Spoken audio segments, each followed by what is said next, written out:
So Hime and Yano settled their differences. I believe that is the phrase, or at the very least, they found out that the other do not hate them. I don't know.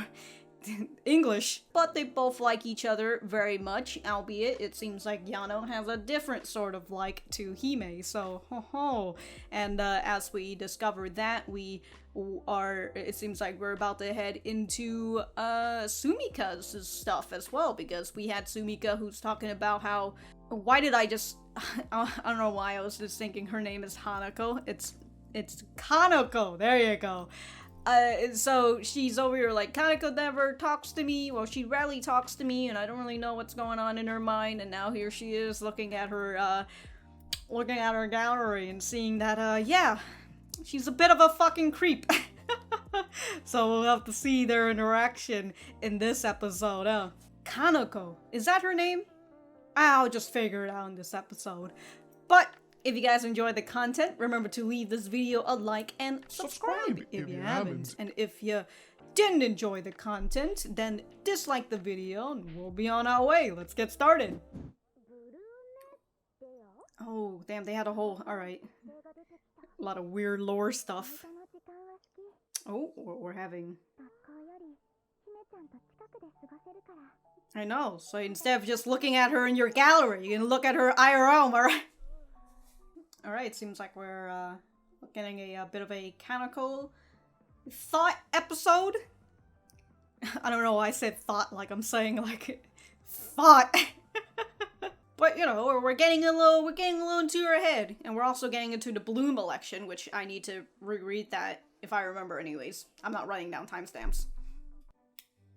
Ah, back to the school of many windows. There's so many windows out here, dude.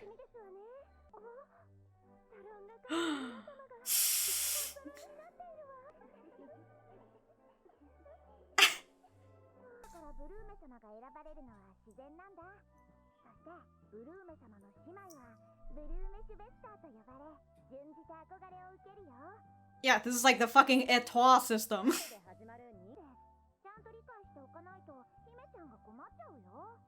Kinda looks like she's holding a calculator instead of a notepad. Ah, I'll give you the cliff notes.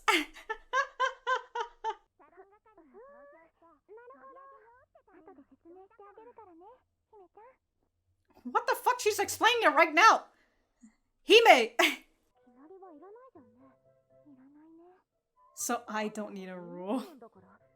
Ooh, ooh.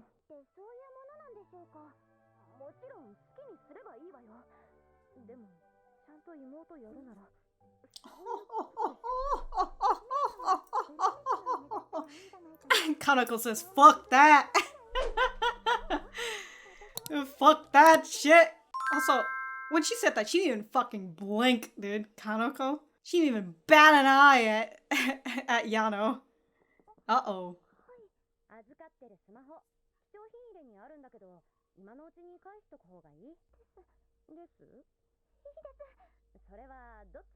Yeah, I'll keep your phone then.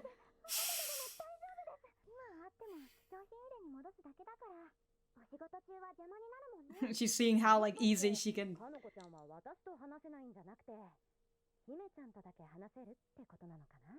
Yes.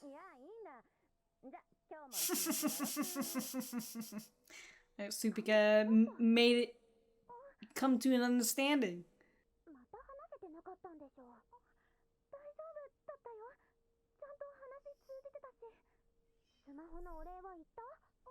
Oh? Of a good facade.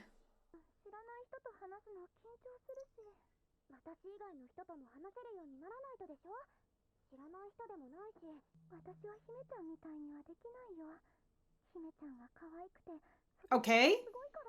Oh, she's got years of practice, Kanoko.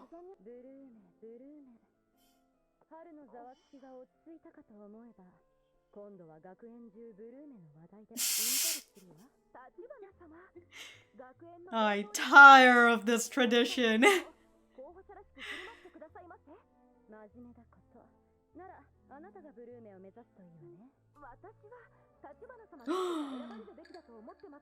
What does she do? She just sits here. She doesn't do anything. Her wisdom and demeanor.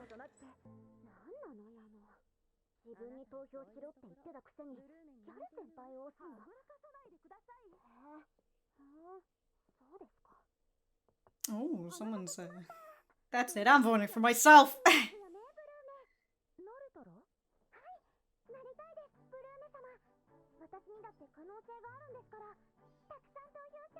Damn! Damn!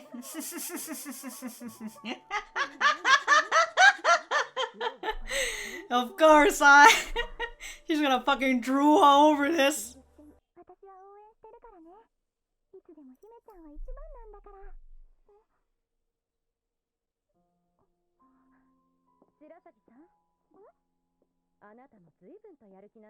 Oh, Sumika's coming in to poke the nest, dude.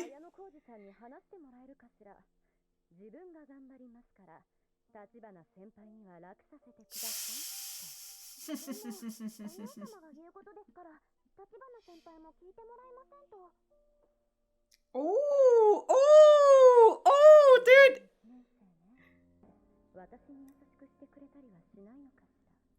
Damn, damn. She's coming in for the steal.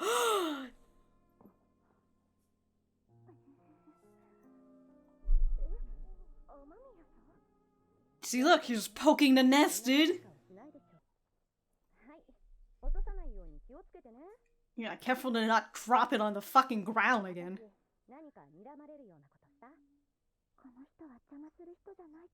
The type that get in my way. You're just like Yano. Ooh. Come on, thank her.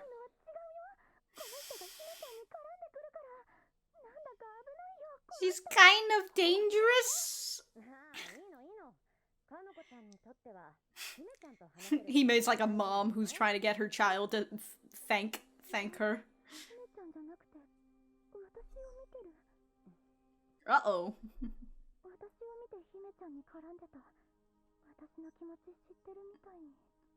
Uh-oh. She's coming, she's...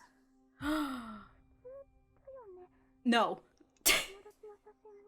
Okay, maybe you have, like, maybe a few photos? Yes! Yes, you might have a little too much.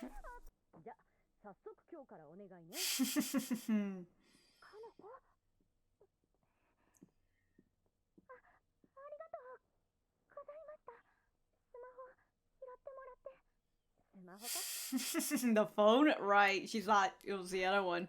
Like I said, Hime's the mother that's just like, come on, child! Thank the good stranger! Thank the nice lady!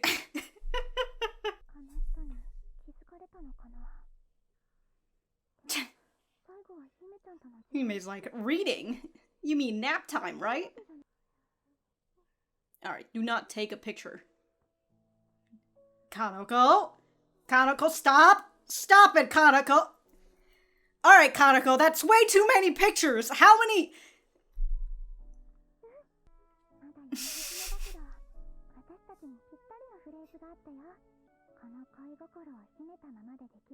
What the fuck?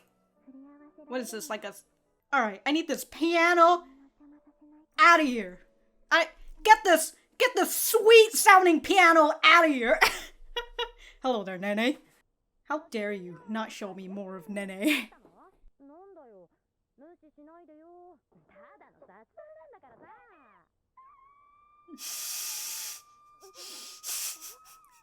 Wow, what a fucking scream, dude. Oh,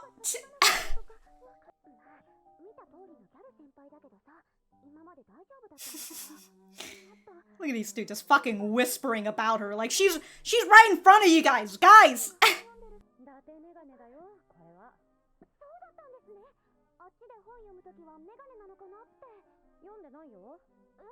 Yeah, you think she's fucking... Yeah, you think she actually fucking reads? It's all about image.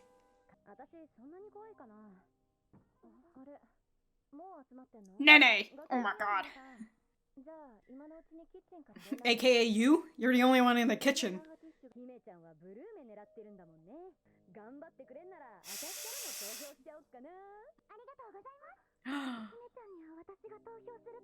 What? No, any vote is good. What the fuck? How dare you shake her hand, Sumika? I'm extra scared of her now. She's a Gyaru. Oh my god. Look, a Gyaru is probably the sort of girl that could get you out of your fucking zone. Oh, you finally... Even if she was fucking reading, she's still slacking off. She's just an insincere...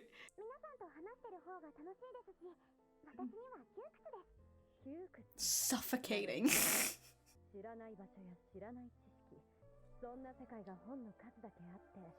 Why do that when I can just wait for it to get an anime adaptation? Ooh. Oh, she took the book off of arrogance.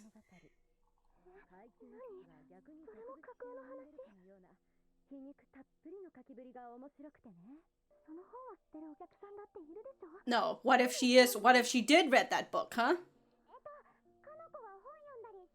She's over here just fucking responding in her mind. Oh, she's running away! Y'all can't be in the kitchen and not show me Nene! Where is she? She's a Gyaru, but...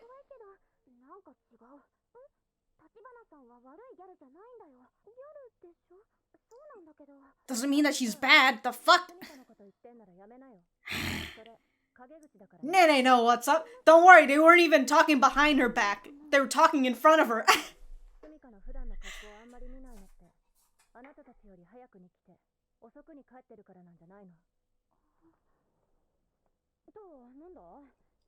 Damn, dude, Nene fucking came in to protect Sumika! Oh, she's actually looking at the book.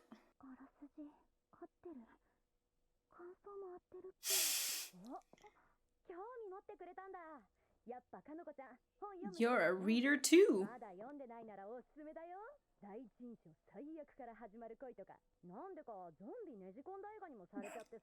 Oh yeah, they did.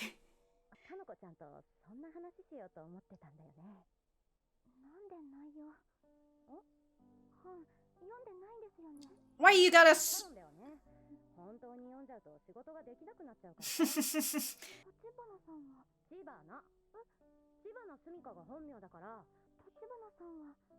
He's still going for it.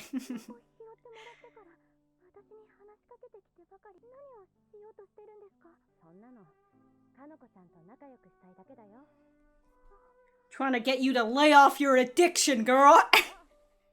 Your addiction to taking too many pictures of Hime. Wow.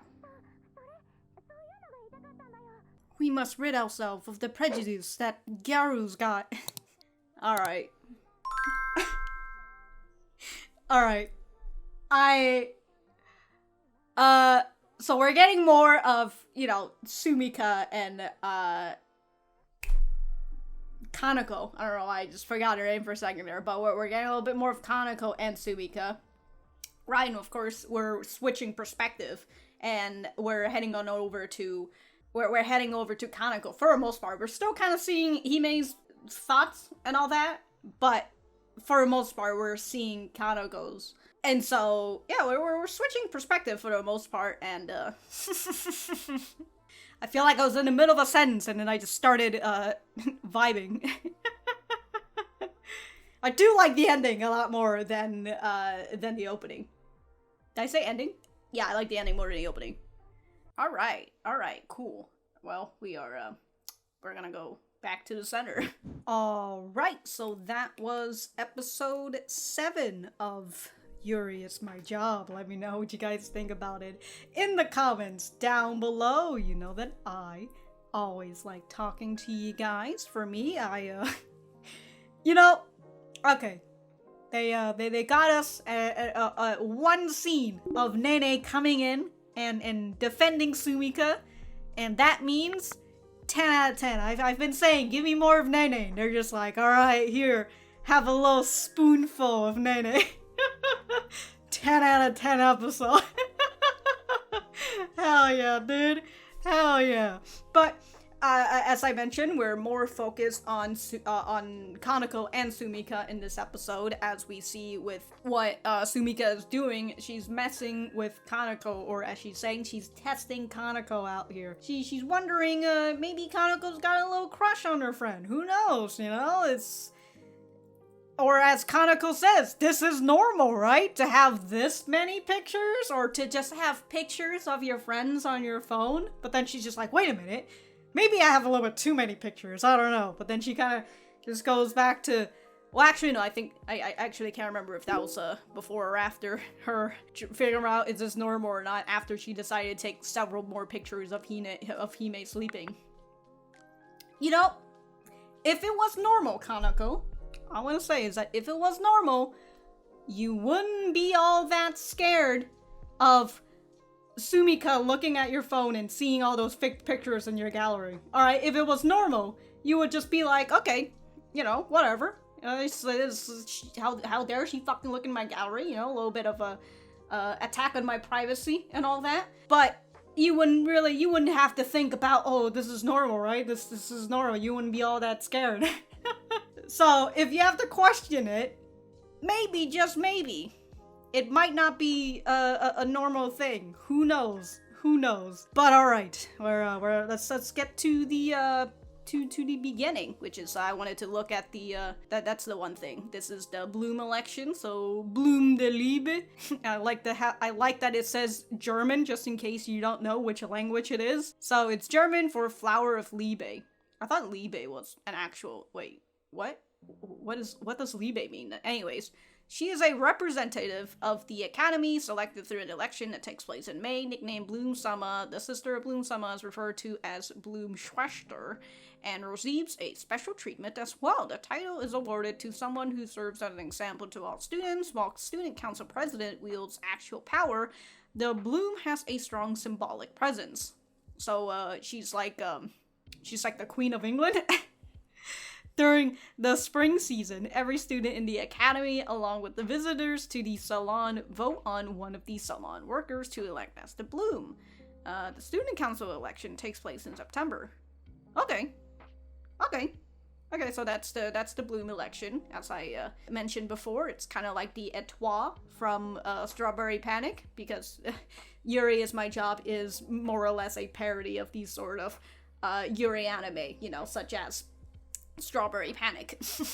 We have all this stuff, and then we've got, you know, the anime coming in with the thoughts of Kanoko, and as she says, she likes spending all this time after school as well, because this is the time that she's get to be able to hang out more with Hime instead of looking at her photos, am I right?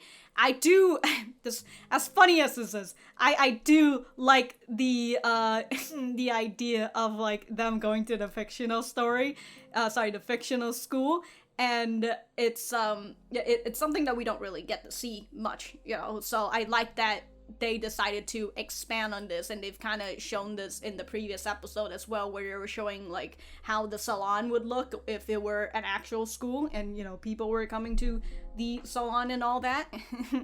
And with the previous mention, it's like the fucking Oren Host High School Club, the Oren Host High School Club. Is that what it is? The Oren High Host Club. There you go. Alright. I still can't get over, like, this school just has so many fucking windows. What is this school? No privacy at all. But hey, at the very least, you know, they're getting a lot of natural lighting. So as they're explaining about the Blume and all that, and like the Maiden's Heart, which is like based on this whole spiel, right?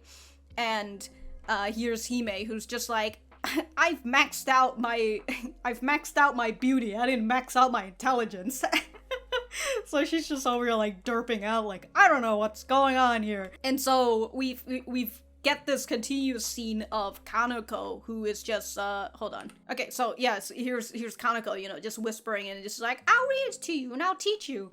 And then when Hime's just like, oh, I don't know what the hell's going on, Kaneko's just like, don't worry, I'll explain it to you. Man, and then they just keep doing this, even like with talking in front of Sumika, right after finding out that she's a Gyaru, or when Kaneko finds out that she's a Gyaru, and they're just whispering to each other. Man, I really felt like a teacher in class who just wants to say, alright kids, stop fucking whispering to each other. Stop talking to each other. You're in class right now. Fucking listen up. I really felt that teacher energy of just them just continuously whispering to one another. But there is this one scene with, hold on.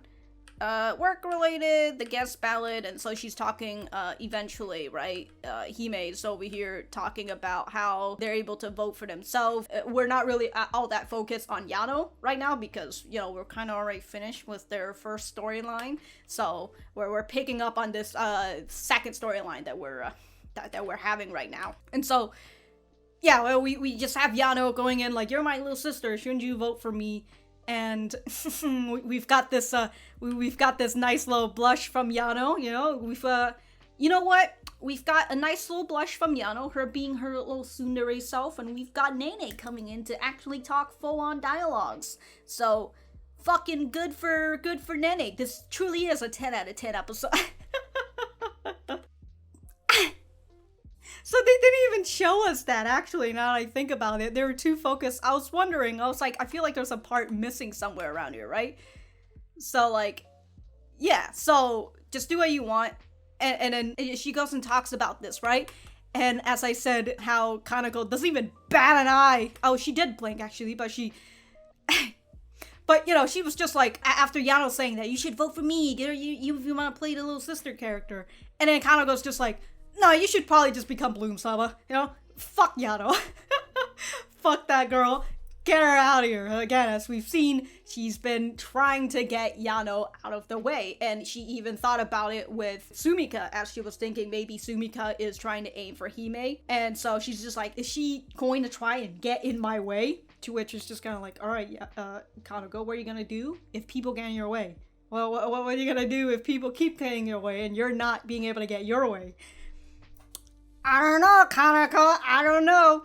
But yeah, there is actually one part that they took out, and I think they haven't really been able to do it as much in the way that they showcase Kaneko's expressions. You know, because Kaneko's got a very dead eye expression, as Yano was talking about how Hime should be voting for her. They cut that part out in the anime, and you don't really see that back in like episode 2, I think, when Hime and Yano were talking to each other and Kaneko was just coming in, and she was supposed to have like a little bit more of like a dead eye, kind of like, I don't know, it's kind of like, I'm gonna kill you sort of vibe, you know, like, if you get in my way, I'll make sure that I'm gonna escort you into the fucking grave, you know, that sort of look. And so they didn't even fucking showcase this. They just got Kaneko straight into like, nah, fuck what Yano just said. So they're still kind of portraying it, but it's something that I've mentioned before with this anime is that they've kind of doled down the expressions with these characters, and especially with Hime's rather exaggerated expression. But again, it makes it really easy for you to understand what she's feeling in that moment. And the same kind of goes with with Kaneko, and how it gives you a very clear and direct approach on how she's feeling.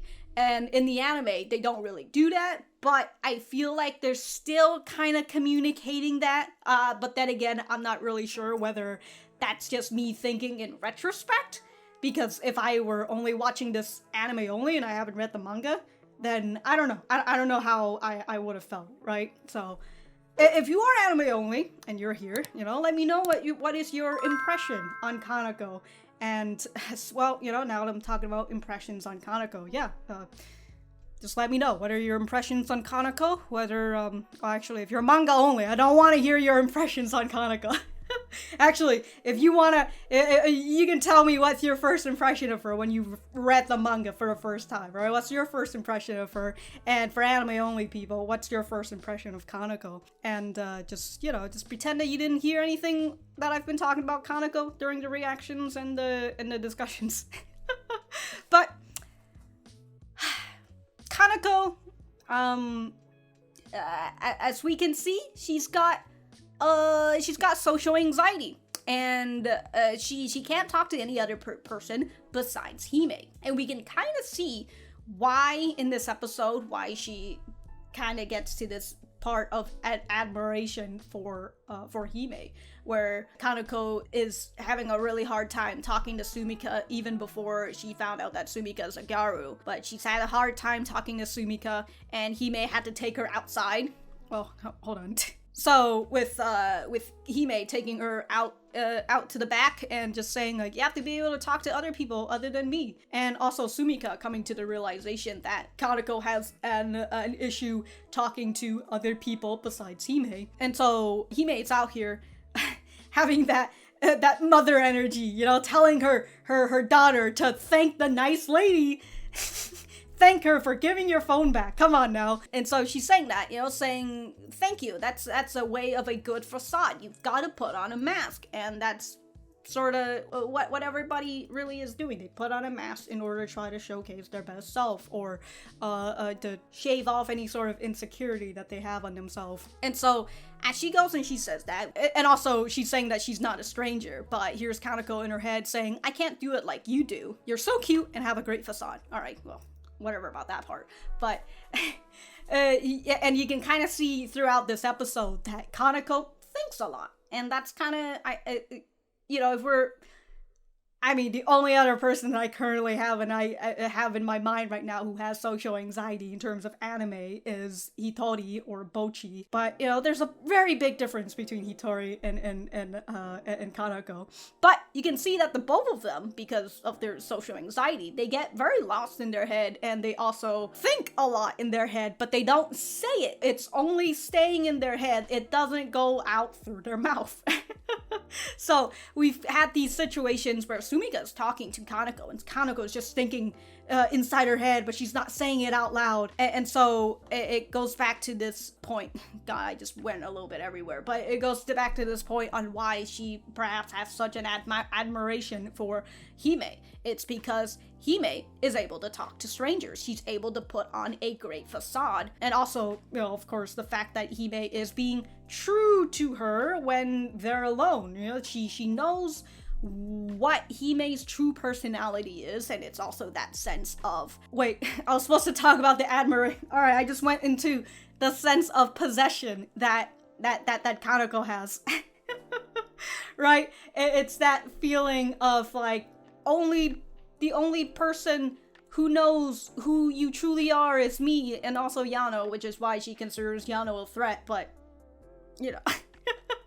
Okay, sense of admiration. It's because Hime's able to do the things that she's unable to do, and of course Hime is a helpful individual. You can see that Kanoko and Hime do help each other out, whether it's Kanoko helping her out with the more, intellectual stuff. Reading, oh my god, it's suffocating. And here's Hime helping Kanoko out with the more social stuff, bailing her out when she can't talk and when Sumika's trying to make conversation with Kanoko in the cafe with all the other customers there. And so Hime, again, coming in and bailing her out and all that. So they're helping each other out on different aspects. It just goes to that sense of admiration for Hime. And also, Hime is cute and all that, that's why she takes so many pictures of Hime, and it's... I know I keep going back to previous points, but if this was a guy, and if Sumika went on look at the phone of a guy, and she went on into his gallery and saw that it was just a whole bunch of the galleries just filled with a picture of a certain girl, and like some of those pictures look like she didn't even realize that she's on camera, the cops would be called, all right? Talks would be needed. Interventions would be happening right now. But because Kanoko is a girl, she's getting a little bit of a what is it? She's getting a little bit of a leeway, you know? She's not really, she's getting the Sumika teasing treatment, you know? I mean, okay, like, I'm not gonna go any further into that. Just on a little bit of a subject about Kanoko, hopefully you've already have gotten a sort of first impression on her, and, you know, if you haven't typed it out, or, you know, just think about it in your head. You don't even have to type it out in the comments. But I feel like I kind of already said it in the description, where, like, Kanoko doesn't really have, she doesn't have a good rep, you know? It's really hard for me to sympathize with someone like Kanoko. Well, it's much easier for me to sympathize with someone like Hitori. But Kanoko has her own sort of issues, and we can see it through this social anxiety of hers and how she deals with it, right? Instead of trying to talk to people on her own regards and trying to better herself, and even perhaps the thought of maybe she wants to make friends, she is more focused on Hime, and she's gotten to this point of obsession and possessions, right? And it kind of seems like she's actively not trying to make friends because she's too busy having that fear of talking to other people. With her seeing Sumika outside of her work uniform for the first time and, you know, screaming about it because some stranger touched her. Although I can't believe that, like, what, you thought, how do you think that she was a stranger? She has the same hair color, and, like, these are not Superman glasses, alright? If I take this off and you see me outside on the road or something, you could probably still recognize me.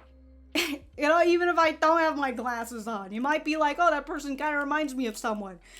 But, like, just because I put this on doesn't mean that I'm a completely different person. So I don't know. Maybe Kaneko has the same issue, actually, now that I think about it, with her social anxiety. Maybe she's just not truly looking at Sumika's face, you know? Maybe she just never realized who Sumika looks like. At least Hime has an excuse for Yano, alright? And the excuse is that she's just so short and Yano's just so tall and her boobs are just so big that she just couldn't see her face.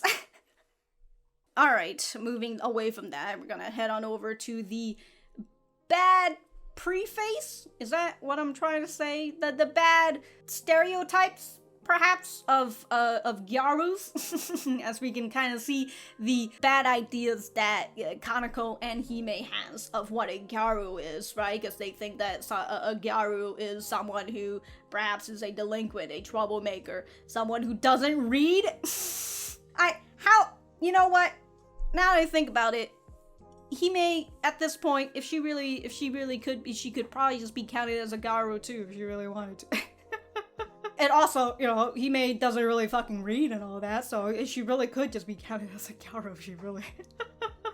you know, on a more physical aspect and all of that. But yeah, they have a lot of bad pretense of what a Gyaru is, and you can kind of see with the way that Kano is thinking about Sumika the moment she finds out that she's a Gyaru, right? She's just like, oh, she's a Gyaru? Oh, she doesn't even read books? I thought she was reading books this whole time. If she's an insincere Gyaru, then that means that she doesn't even read books. She's just fucking slacking off out here? What a fucking slob! So, they're just out here talking shit on Sumika out here, and I still can't get over the fact that they're just whispering right in front of Sumika, and Sumika's just sitting and just staring at them. It's just like, guys, she's right there. Don't talk about her like she's not there. Also, I just realized Sumika is sitting crisscross applesauce. Hell yeah. Hell yeah, dude. Relatable. We've also got our rare appearance of Nene. Always nice to see more Nene, just saying. Arrogance and prejudice. Is that Pride and Prejudice? Or is this like a sequel or a prequel to Pride and Prejudice? Because I know that Pride and Prejudice has like a zombie thing, which is what Sumika was talking about. There was just like, for some reason, they made a zombie movie out of this. And so I really like that while Sumika was talking about arrogance and prejudice, right? We have Kanoko is just like, what? Is she making all that up? Doesn't she know that there are actual people here who might have read that book before and she's just lying about this? And it's like, alright, Sumika, Kanoko, maybe you don't have to go and assume that she doesn't read books just because she says, whatever. But we find out eventually later on that Sumika does read books. And she's also a hard worker, as we see, as the both of them are just out here talking shit on Sumika again in the kitchen where Nene's watching. Yeah, Nene's coming in, right? If you're talking about Sumika, cut it out. She's just coming in. Hell yeah, dude. Like, don't talk behind her back. I absolutely love it. I love Kanako's over here like, were we talking behind her back? What? And I love, again, with her coming in to defend Sumika, right? If you usually don't see how Sumika is outside of work, isn't it because she starts work before any of you and keeps working even after you leave? So it's like, hey, yo, she's a fucking hard worker out here. So, like, don't go fucking talking shit about her. So, hell yeah, Nene. Hell yeah. 10 out of 10 episode. Anyways, we have Kanoko looking at the book just to check on it, and like, oh, Sumika was right in the plot. She's right about the reviews as well, but I'm still kind of confused. Like, did you manage to read to the half, or like you somehow just open up to the middle of the book and just like, oh yeah, she is right. Like, you read like what, one page, and then you're like, that is the entire plot. She was right. Like, what? Anyways, towards the end, we finally have Kanoko kind of confronting Sumika a little bit, like, why are you still talking to me? Why are you still being like this, even though you've seen my phone? She didn't say specifically you've seen my gallery, right? But you've got my phone. Why are you still like this? And so Sumika just goes and says, hey, I'm just trying to be friendly, we're just trying to make conversations and all that, and good for her, we've, Sumika has been trying to find some sort of topic to talk about with Kanoko this whole time, and if her messing with Hime and being able to get a little bit more of an idea of what Kanoko is into, then, that's, I guess, good for Sumika, still not cool snooping into her phone, but,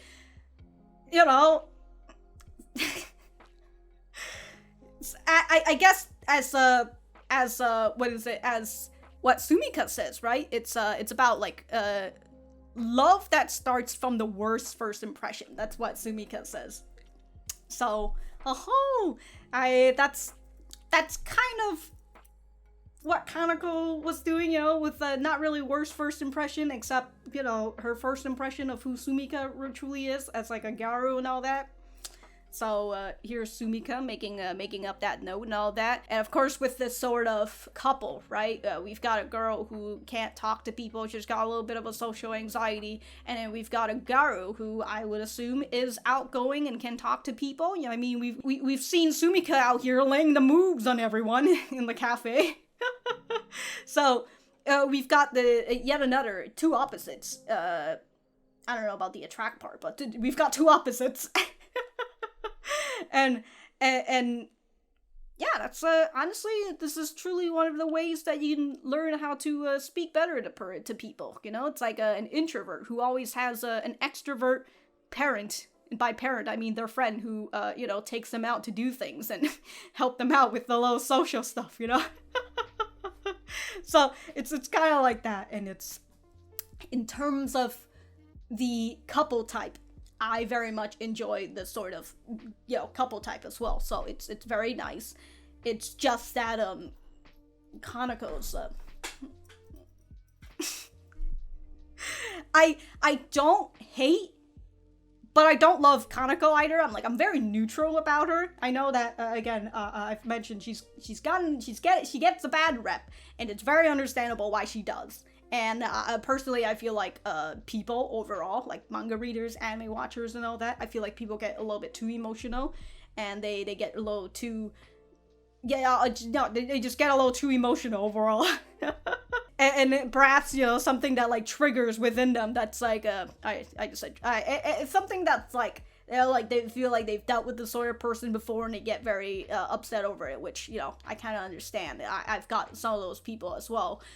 But yeah, people are just very set on just like first impressions, and this is how they're going to be with like the character for the rest of the series. And honestly, I get very tired of hating a character for like an entire series, especially if it's a series that I like, and I just get very tired. It's just like, why even bother? You have so much energy to just do something else. Why spend all your energy reading a series that you like and it's just like, I fucking hate this character. I'd rather just be I mean, unless they're like extreme scumbags, you know? There are some characters that I just don't like throughout an entire series, but like I just don't really spend my time talking shit about them all every time they appear, you know? But that's just my 2 cents on Kanoko. Do with that as you will. And I think that's pretty much it for the anime side, because I do want to talk just one particular point about the manga that's very later on. So if you are anime only, I will see you guys in the next episode. Alright, so the one thing I wanted to talk about is, well, I mean, with the current way that we're going right now with the plot line of the, you know, the latest chapters and all that, you know, with Kanoko and Sumika finally dating now, and Sumika is just having the best time of her life right now because she's finally getting to date a girl that she loves, and also finding love and all that, right? But we know that Kanoko is up to something fucking sinister, and she wants to keep this whole thing a secret, and she, the last time she finally said like, oh, you want to go out with me, and she had like a phone call with someone, which I can only assume it's the that other girl that was, you know, sexing it up with Nene and all that. I can only assume she got in contact with her, and that's what she's doing. And like, we've got the whole theme of history repeating itself, right? With the first part of Yano and Hime's story, where the history repeats itself with what was happening from their childhood, or well, from their elementary. Here we have the idea of what was happening with Nene and the other girl that I currently can't remember, so I guess I'll just call her the One-san.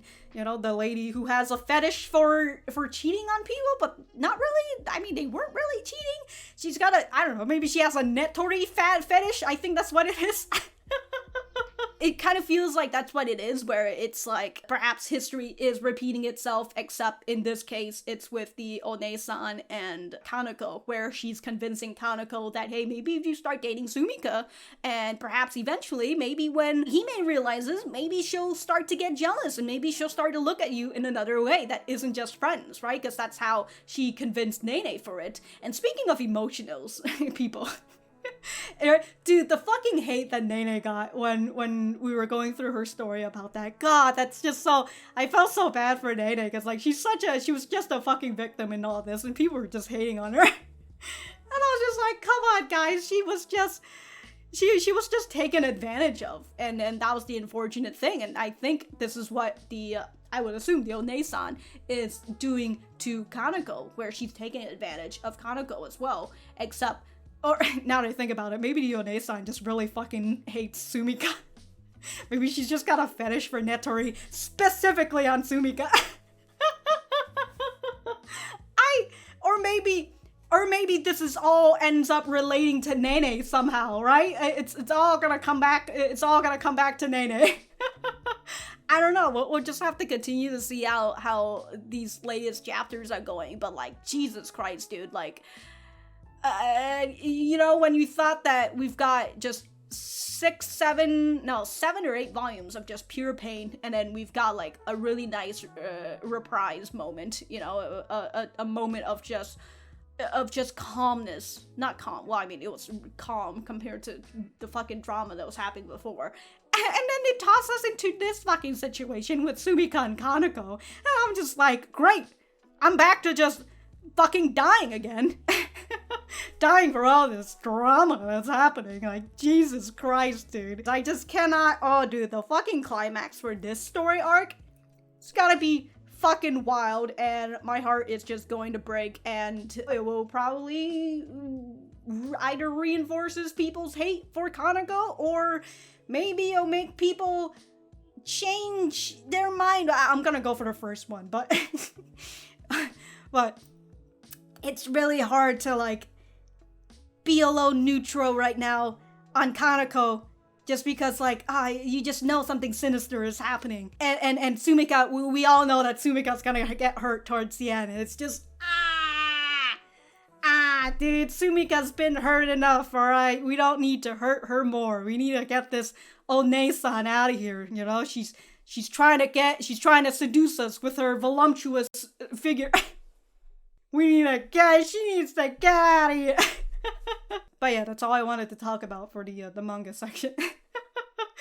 But if I have anything else to say, I will write it in the description down write it in the description down below. And then if the